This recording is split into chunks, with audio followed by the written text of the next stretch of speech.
John Stossel is one of my favorites. Yes, probably partially because he's old, but also because he is a classic free market libertarian, which in retrospect may partially be because he's old. Anyway, he recently did a piece on the laughably foolish work of non-economist Robert Reich. Former Labor Secretary Robert Reich now makes videos, like I do. In fact, his Inequality media is a lot like Stossel TV. He also covers economic topics and reaches people via social media. His videos are also seen by several million people. It's strange. Reich does what I do, except Reich is wrong about most everything. Wait just 1 second there, John. Here are some clips that show that you don't totally understand Mr. Reich. Inflation is caused by too much government spending. Well, he really should have stopped while he was ahead. Mega corporations raise prices to increase their profits. Greed is constant. Again, here's actual economist David Henderson. If it's greed, how do we explain when prices fall? Do oil companies just suddenly decide, I'm going to be less greedy? Reich is another example of a dumb old rich guy peddling easy answers. Do billionaires have a right to exist? Ban billionaires, he says, because There are only 5 ways to become a billionaire, and they're all bad. Number 1, exploit a monopoly.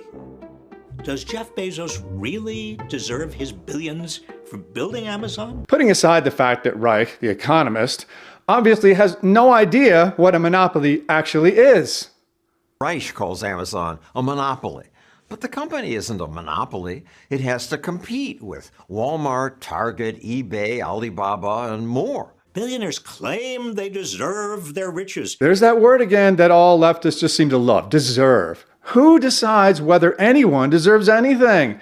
In a mostly free market, and certainly this is the case with Bezos, the customers of Amazon decided that Bezos deserves what he has. The only alternative is for politicians to decide what Jeff Bezos should have. Does that sound like a good idea? Reich says billionaires don't deserve what they have because they Get money from rich relatives. Another leftist false flag. They inherited it all. But the biggest study of millionaires finds few did. Billionaire Howard Schultz grew up in public housing. Billionaire Larry Ellison quit school to work odd jobs. And for somebody who does a lot of critiquing of capitalism, Reich has absolutely no idea what capitalism actually is, or what it does, or how it works. If capitalism were working properly, billionaires would have gone the way of the dodo. But the opposite's true. Capitalism working properly creates some absurdly rich people. And that's okay, because we freely chose to give the money in exchange for stuff we want. Of course the opposite is true, you idiot. Capitalism rewards risk-taking. Why would anybody take outsized risks if there were no outsized rewards? On to the next irrational chestnut. Capitalism exploits people.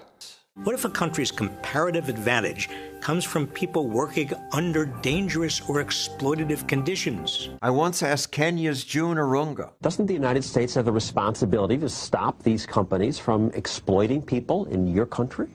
Exploiting people? Nobody in my country thinks about companies exploiting them. When there's a new company opening a factory, people are excited about it. And one more gem of wisdom from Inequality Media. Of all developed nations, the United States has the most unequal distribution of income. Number one, this is completely false. But yes, the United States does have unequal distribution of income, just like every other society in the world.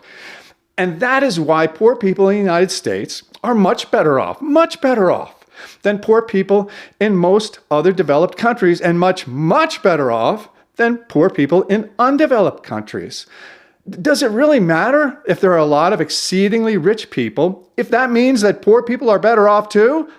The only way that you answer no to that question is if you really don't care about how well off low-earning people are at all. All you care about is that tired old narrative. There are 2 classes of people, the oppressed and the oppressors. And that everybody who is less successful than somebody else is somehow being oppressed. This is a very well-proven recipe for more poverty, disease, and death, and it doesn't really matter if it's being delivered by an old dumb guy or a young dumb guy. The message is just as destructive.